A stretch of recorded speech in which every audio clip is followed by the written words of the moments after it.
शोभा देती है। और जिन भगवान शंकर के मस्तक पर चंद्रमा विराजमान है और कंठ में मुंडों की माला धारण किए हैं, जो माता पार्वती दिव्य वस्त्रों से तथा भगवान शंकर दिगंबर भेष धारण किए हैं, उन दोनों भगवान भवानी शंकर को मैं प्रणाम करता हूँ। बोले भवानी शंकर भगवान की जय। कैलाश पर्वत के सुंदर शिखर पर माता पार्वती जी ने श्री महादेव जी से पूछा। कौन पूछा? माता पार्वती जी ने पूछा। कौन पूछा? हाँ, माता पार्वती जी ने श्री महादेव जी से पूछा। कहा, क्या कहा? हे महेश्वर, मुझसे आप हजूर बैठी नहीं है बले दीवार से गुप्त दीवार में बैठी ना ऊंचा गोपनीय दिखाओ है ना, गुप्त से गुप्त वार्ता करिए, जो टार्च नहीं लिया है। सबके लिए सब धर्मों से भी सरल तथा महान हाँ फल पन्नी देने हटा वाला ली, हो। बैठे आराम से। हे नाथ, यदि आप भली भांति प्रसन्न हो हैं तो आप उसे मेरे सम्मुख प्रकट कीजिए। हे जगन्नाथ, आप आदि मध्य और अंत रहित हैं।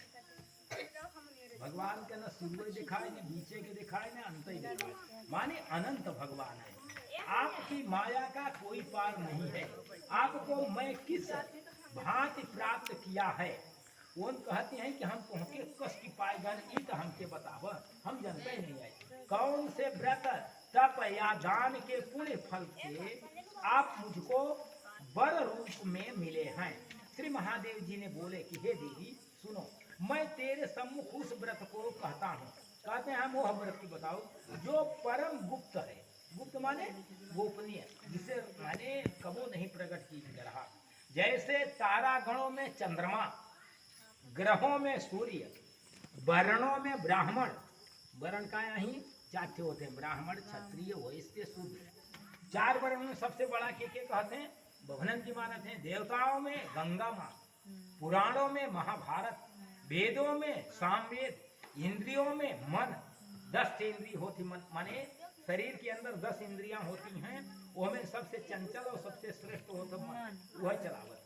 वैसी ही पुराण और वेद सब में इसका वर्णन आया है, जिसके प्रभाव से तुम मेरा आधा आसन प्राप्त हो। आर्धांगिनी है, आधे में भगवान की उन समाहित है मैया पार्वती। इस शिव जी की सिंदूर लग जाता, शिव जी की साड़ी चढ़ जाती, शिव जी की सिंदूर माने चूड़ी चढ़ जाती। हे प्रिय, उसी का मैं तुमसे वर्णन करता हूँ, सुनो। भादव मास के शुक्ल पक्ष की हस्त नक्षत्र, तो आज कौन नक्षत्र है? हस्त नक्षत्र है आज, है ना। तृतीया तीज के दिन इस व्रत का अनुष्ठान मात्र करने से सब पापों का नाश हो जाता है। तुमने पहले हिमालय पर्वत पर इस महान व्रत को किया था। कहाँ करे रही मैया पार्वती? हिमालय पर्वत पर करे रही, है ना। कस की करे रही ये जाना। जो मैं तुम्हें सुनाता हूँ, सुना कस की करे रही। पार्वती जी बोली, हे प्रभु, इस व्रत को मैंने किस लिए किया था इसे तो नहीं बता। तो कहीं मुझे सुनने की इच्छा है, तो कहत है कि कृपा करके बताइए। तो शंकर जी कहत है कि आर्यवर्त में हिमालय नामक एक महान पर्वत था। आर्यवर्त में, आर्यवर्त कौन है? यह भारत जी। भारत को पहले क्या कहते हैं? आर्यवर्त। अजूब कहते हैं, आर्यावर्त इनके देश भारत खंड। आर्यवर्त माने है ना, आर्यवर्त है। हिमालय नाम का एक महान पर्वत था, जहाँ अनेक प्रकार की भूमि, अनेक प्रकार के वृक्षों से शोभित है, जो सदैव बर्फ से ढका रहता है तथा गंगा की कलकल ध्वनि होती रहती है। गंगा वही हिमालय से निकलती है और कल कल कल कल कल कल हमारी जल गिरता रहता है बराबर माँ का, है ना।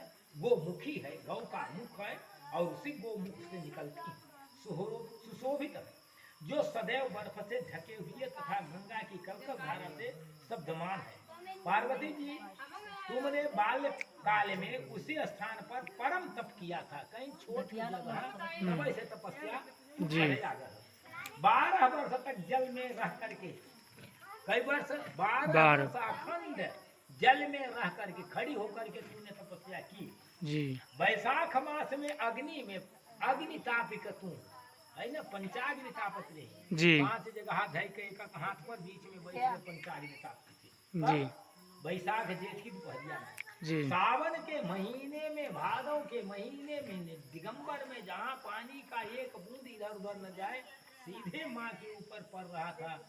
ऐसने में माँ ने तपस्या की जी और अन्न का त्याग कर तप करती थी। तुम्हारे उस कष्ट को देखकर तुम्हारे पिता को बड़ी चिंता हुई।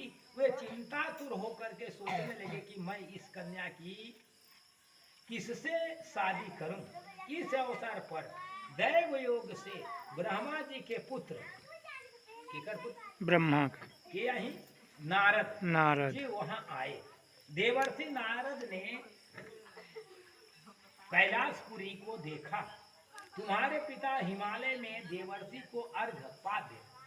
जब वो देखी तो जब हिमालय देखी कि देवर्षि नारद आए हैं तो उनके अर्घ दीन, उनका पैर धोई, आसन पर बैठाएं, सम्मान सहित बिठाया और कहा कि हे मुनीश्वर, आपने यहाँ तक आने का कष्ट कैसे किया, कहिए क्या आज्ञा है।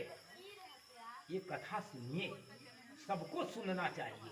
इसके सुनने से क्या होगा उसको मैं पूछूंगा, उसे मैं पूछूंगा और सबको बताना पड़ेगा। जौन समझ में नहीं आई तो हमके बता। अच्छा, कष्ट कैसे किया, कहिए क्या आज्ञा है। नारद जी ने बोले, हे गिरिराज। नारद जब हिमालय में गए और पार्वती मैया के पिताजी से माने मिले, उनकर खूब सत्कार हो, गोड़ हाथ धोई के खूब उनके खाए पिए की दी। खाए पिए की दिए के बाद पूछे लागे हैं पार्वती का बाप कि बतावा कि हे महाराज मुनीश्वर, तू काहे खातिर आवा। तो नारद जी बोले कि हे गिरिराज। गिरिराज के कहते हैं पार्वती की बापे का नाम रहा जी कहते हैं मैं विष्णु भगवान का भेजा हुआ आया हूँ, कहीं हमके भगवान विष्णु भेजे जी है ना। जी तुम मेरी बात सुनो। ये कहते हैं, नारद कहते हैं कि हमारी बात सुनो, हमके भगवान विष्णु पठाई नहीं जी है ना। आप अपनी कन्या को उत्तम वर को दान करें। उनका कहते हैं नारद, कहीं कहीं हमके विष्णु पठाई नहीं, तुम अपने बिटीवा का सुंदर बढ़िया उत्तम व्रत जो हो, बने एक नंबर का जो हो, जिसके बराबर कोई न हो, उससे माने उससे काजी कह जाना जी अच्छा दान कर दें। ब्रह्मा इंद्र शिव आदि देवताओं में विष्णु भगवान के समान कोई भी उत्तम नहीं है। जी सबसे बड़ा विष्णु है, जी ऐसे उत्तम क्यों नहीं है। जी इसलिए मेरे मत से आप अपनी कन्या का दान भगवान विष्णु को ही दे।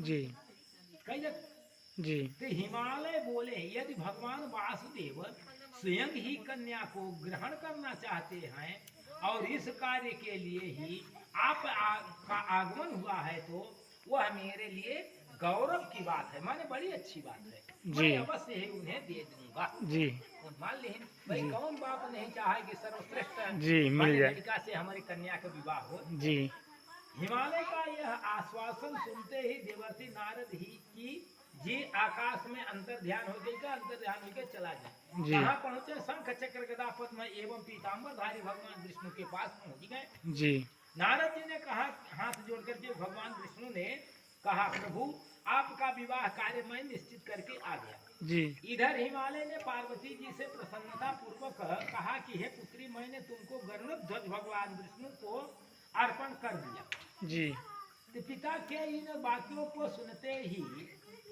पार्वती जी अपनी सहेली के घर गई और पृथ्वी पर गिरकर अत्यंत दुखित होकर के विलाप करने लगी। आजकल के बिटिया बड़ी खुशी है।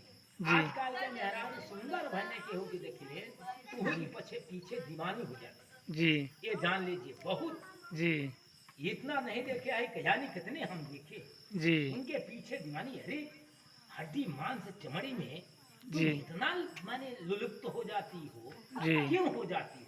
जी हड्डी मांस उसमें है, हड्डी मांस हम में है, हड्डी मांस पति में है, जी हड्डी मांस अन्य पुरुषों में है। जी इसके लिए तुम क्यों इतना उतावली हो जाती हो? जी ऐसा न करना चाहिए। माँ पार्वती जी ने ठुकरा दी। जी विष्णु को वरण नहीं करने के लिए अपने सहेली के घर जा करके धड़ाम से गिर पड़ी।